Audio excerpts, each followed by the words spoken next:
Cuando en octubre de 1492 el genovés Cristóbal Colón llegó a las islas del Mar Caribe, pensó que era un archipiélago de Asia.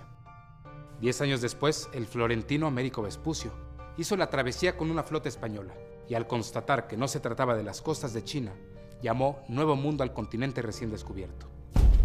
Aquellas navegaciones cambiaron el curso de la historia. En unos cuantos años, la corona española, entonces una de las monarquías más poderosas de Europa, organizó la conquista de los nuevos territorios y en 1521 las huestes, al mando de Hernán Cortés, vencieron al Imperio Mexica. A partir de entonces, comenzó un acelerado proceso de evangelización, aculturación y mestizaje, mientras en Europa se rompían esquemas intelectuales que habían estado vigentes durante siglos para dar paso al conocimiento empírico y culminar así con la revolución científica del siglo XVII.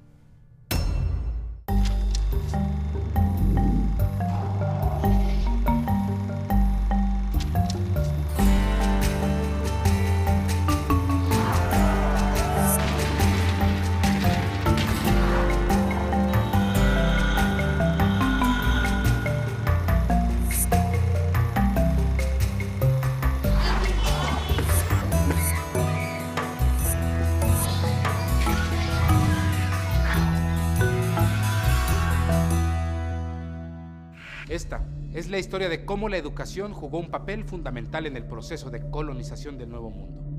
Un proceso que no fue la mera importación de los modelos europeos a un nuevo territorio, sino que implicó la asimilación, adaptación e interpretación de estos modelos a una realidad distinta. Cuando los europeos se internaron en el territorio recién descubierto, encontraron civilizaciones con un alto grado de desarrollo cultural, social y político, y una concepción del mundo completamente distinta a la europea. Los conocimientos y la cosmogonía de los pueblos originarios habían sido heredados de una generación a otra durante siglos.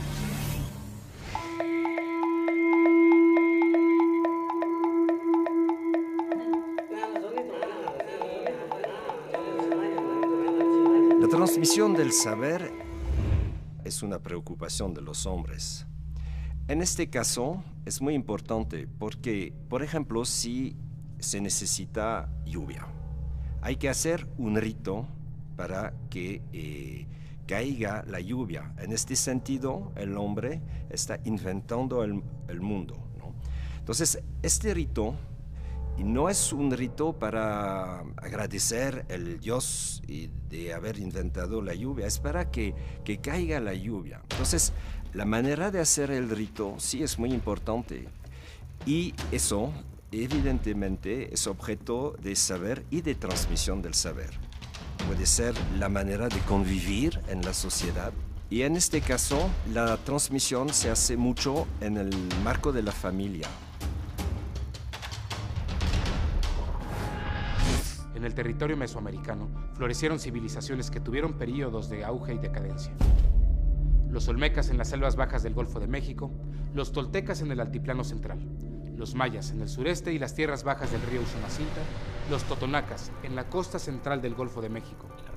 Cada una de ellas dejó constancia de su alto nivel de desarrollo en innumerables construcciones, piezas artísticas, registros y códices con información astronómica, histórica y calendario.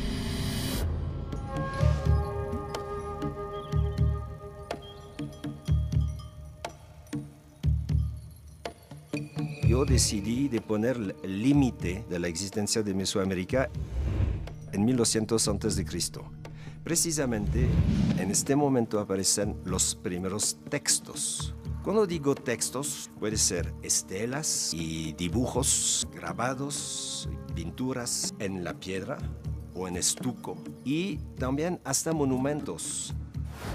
La configuración de los monumentos, de una cierta manera, es una escritura. Una pirámide significa algo. Ver se puede transmitir a través de la escritura.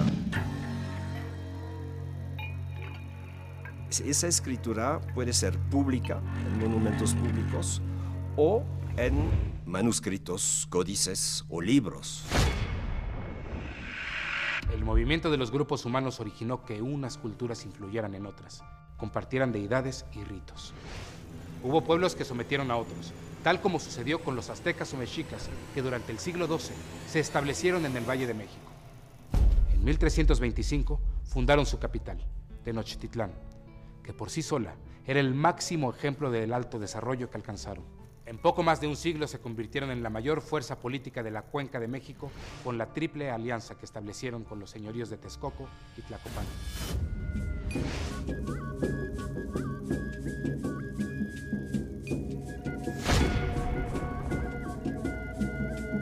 Primero someten a Azcapotzalco y a los pueblos ribereños.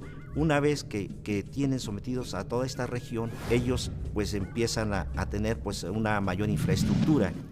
Se inician las conquistas hacia otras regiones, como es el caso del estado de Morelos, el estado de Guerrero, con Izcóatl, que lleva a cabo campañas militares hacia esta región, y bueno, posteriormente otros tlatoanis o gobernantes hacen incursiones a otras regiones, como es el Golfo de México, el estado de Oaxaca, incluso a la zona maya y hasta Centroamérica.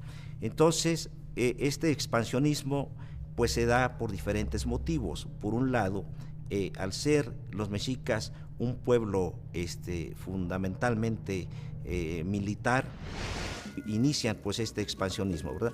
Pero con el propósito de la obtención del pago de tributo de los productos que se tenían en otras regiones. Por un lado, bueno, los productos alimenticios, que eran vitales, muy importantes para sostener pues este aparato gubernamental mexica, y también en ciertas ocasiones como una fuente de alimentación para la población en general.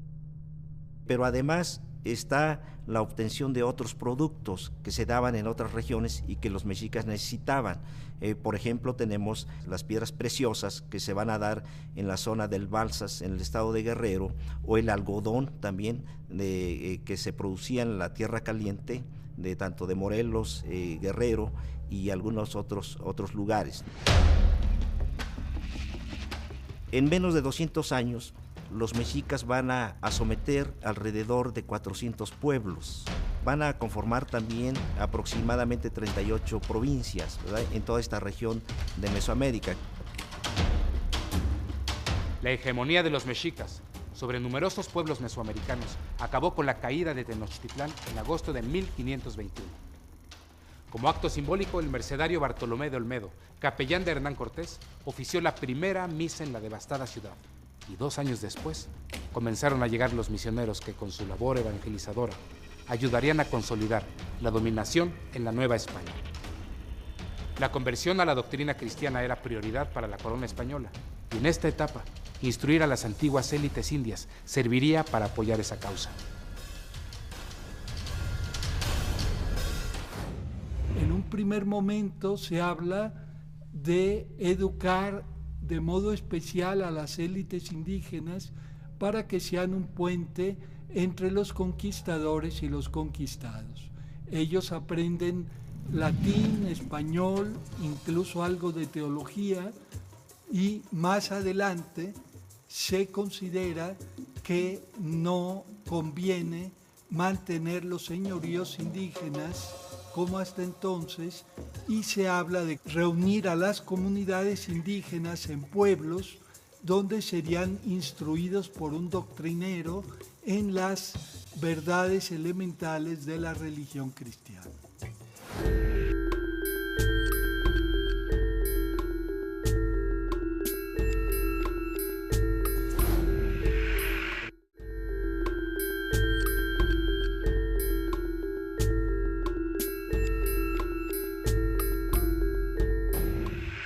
El conocimiento que tenemos sobre la organización política, económica y social de los mexicas, y particularmente sobre la educación, proviene en gran parte de los textos escritos por los evangelizadores españoles.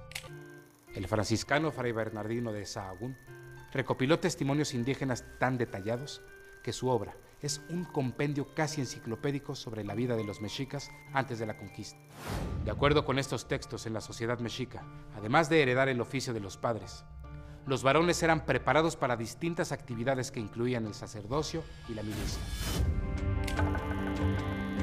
Sus escuelas se tenían 2 básicamente, que eran el Calmecac, que quiere decir hilera de casas, y el Tepuzcali. En el caso del Calmecac se encontraba uno dentro del recinto sagrado de Tenochtitlan.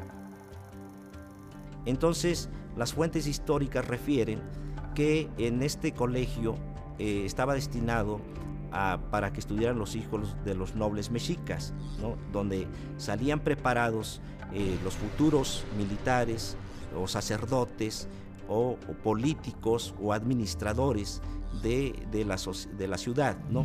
Se seguía pues toda una disciplina muy rigurosa. A la medianoche los levantaban y los bañaban con agua fría. Al amanecer, bueno, consumían sus alimentos o tenían que participar en la elaboración de los alimentos. Las actividades cotidianas, pero también eran preparados en otras actividades, como son en la interpretación de los códices, en la lectura, actividades de la literatura, en filosofía, además de practicar danza, cantos. Estas escuelas, como en el caso del Calmecac y el Tepuxcalli, eran profundamente religiosas, pero también eran preparados para las actividades de la guerra. En el caso del Tepuxcalli, tenemos que se encontraban sobre todo en los barrios, en los calpulli. Ahí existían estas escuelas. Es algo que se hace al nivel del barrio y hay una especie de socialización de la juventud hasta el momento del casamiento. Y el momento del casamiento induce una ruptura con este grupo de jóvenes. Y después el joven va a entrar seguramente en otro ciclo de aprendizaje que sería la especialidad de su oficio, ¿no? Por ejemplo, si va a entrar como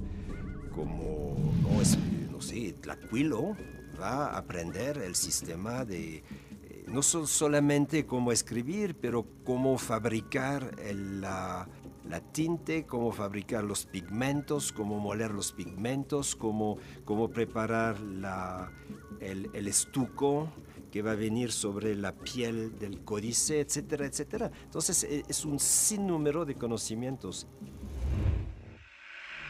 Los dominicos se trasladaron hacia el sureste y fundaron conventos en Oaxaca, Puebla y Chiapas. Los agustinos se asentaron en la región del actual estado de Michoacán, mientras los franciscanos, que habían sido los primeros en llegar, se establecieron principalmente en la Ciudad de México, Tlaxcala y Texcoco.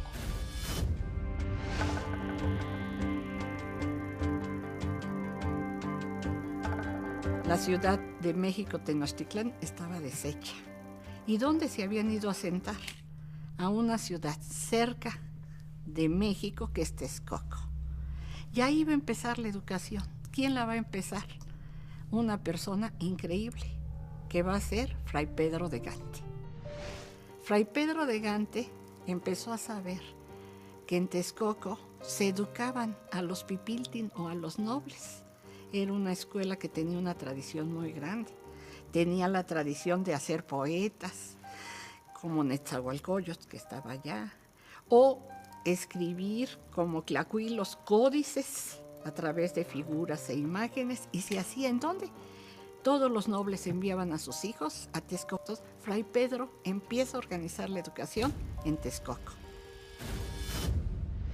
Los primeros pasos de la evangelización consistieron en enseñar el catecismo a los niños y niñas indígenas en construcciones improvisadas, que con el tiempo se convirtieron en templos, iglesias y conventos. En los atrios y capillas abiertas, los indígenas aprendían la doctrina y los ritos cristianos por medio de cuadernos, con la escritura pictográfica que los frailes utilizaban como apoyo didáctico.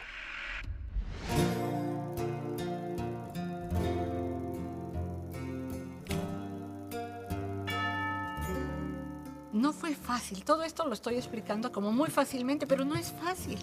No es fácil porque hay muchos idiomas, muchos lenguajes. ¿Y cómo se les iba a educar o a enseñar?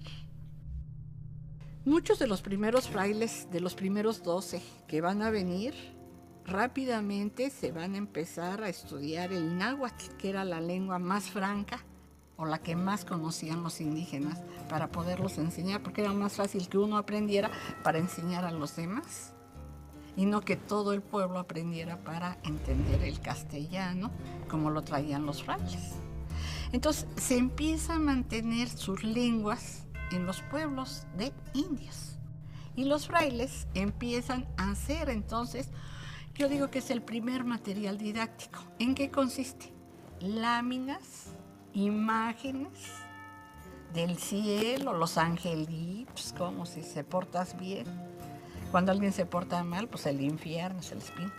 Y como los indígenas estaban acostumbrados a ver estas láminas o imágenes, pues era una manera de educarlos, de enseñarlos. En enero de 1536, con el apoyo del virrey de Mendoza y el obispo Juan de Zumárraga, los franciscanos fundaron el Colegio de la Santa Cruz de Tlatelolco, que fue la primera institución de enseñanza e investigación para los hijos de los caciques indígenas.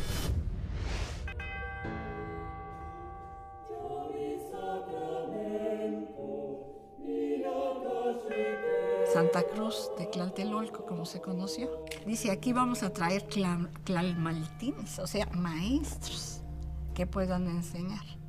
Pero ahí se va a escoger nada más a los hijos de los nobles, de los pipilti. Y al principio se pensó que podrían ser sacerdotes, pero la castidad no es algo que sea tan fácil para el grupo indígena. Ahí funcionaba como internado, o sea, los niños entraban de 10 o 12 años, los niños ahí tenían que permanecer en la escuela, se les despertaba con maitines o con la campana prima, a las 5 iban a oír misa. ¿Y qué materias iban a enseñar? Y aquí sí, empezamos a hablar de sintaxis, de gramática, de retórica, de cánones, por ejemplo, y en los cánones estaba historia, estaba geografía. O sea, materias que les sirvieran a los niños como para poder encauzar todo lo que iba a ser la educación y que ellos pudieran ser los grandes dirigentes de estas repúblicas de indios.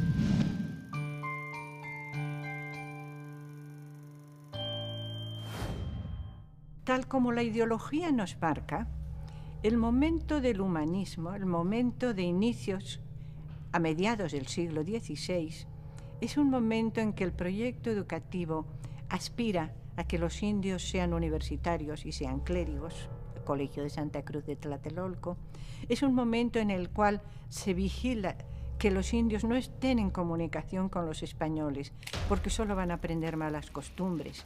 Porque, como diría en algún momento el franciscano Motolinía, si los indios saben que los españoles son cristianos, creerán que jurar, mentir, robar, fornicar son cosas propias de cristiano, porque esas son las que les ven hacer cotidianamente. Así que lo que pretenden es salvaguardar, proteger a los indios, que tienen muy buenas costumbres, y si conviven con los españoles las van a perder.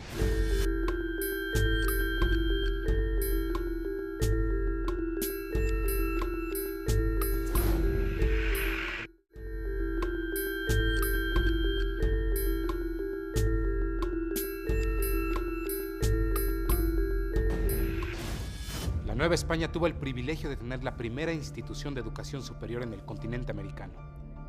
Las gestiones para la fundación de la universidad, realizadas por el primer arzobispo de México, Fray Juan de Zumárraga, y el virrey, don Antonio de Mendoza, duraron desde 1537 hasta 1551. Ni el virrey ni el arzobispo lograron ver realizadas sus aspiraciones. Zumárraga murió en 1548 y Mendoza fue promovido al Perú. Pero finalmente, 32 años después de la caída de Tenochtitlán, en septiembre de 1551, y siendo virrey don Luis de Velasco, el emperador Carlos V aprobó la cédula para la fundación de la Real Universidad de México.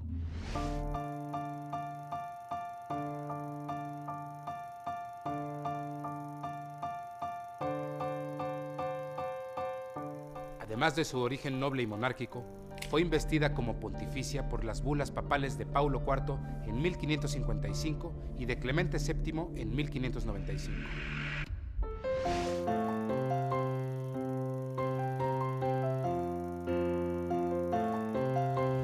Van a traer el mismo plan de estudios de la Universidad de Salamanca. ¿Qué materias o cursos, qué carreras se van a dar ahí? Y tenemos lo de cánones, lo de artes, lo de retórica, leyes, gramática, teología y escrituras sagradas. ¿Quiénes podían asistir a la universidad? Los hijos de los españoles, o sea, los criollos, y además pueden asistir los indígenas. Casi no se inscriben los indígenas a la universidad, debo de decir, tenemos el caso de 2 o 3 nada más. Aunque la Universidad de México estaba llena de clérigos, era una institución real. No dependía de ninguna autoridad eclesiástica. El rey le permitía, con bastante supervisión, autogobernarse, pero no dependía ni del obispo, repito, ni de ninguna autoridad de carácter eclesiástico. Es una iglesia cada vez más vigilada y más acotada por el rey. En ese sentido, el rey está tomando todas las medidas pertinentes a la educación. En unas cuantas décadas, el dominio español se extendió más allá del territorio de la antigua Mesoamérica. Aunque en muchas regiones seguían predominando estructuras indígenas y la mayor parte de la población vivía según las tradiciones prehispánicas y hablaban sus propias lenguas. La hispanización implicó una nueva forma de vida que, entre otros elementos, incorporó la religión católica, la lengua castellana, una organización política y social distinta y la educación occidental. Comenzó entonces un mestizaje racial y cultural que dio origen a un territorio multiétnico y multicultural.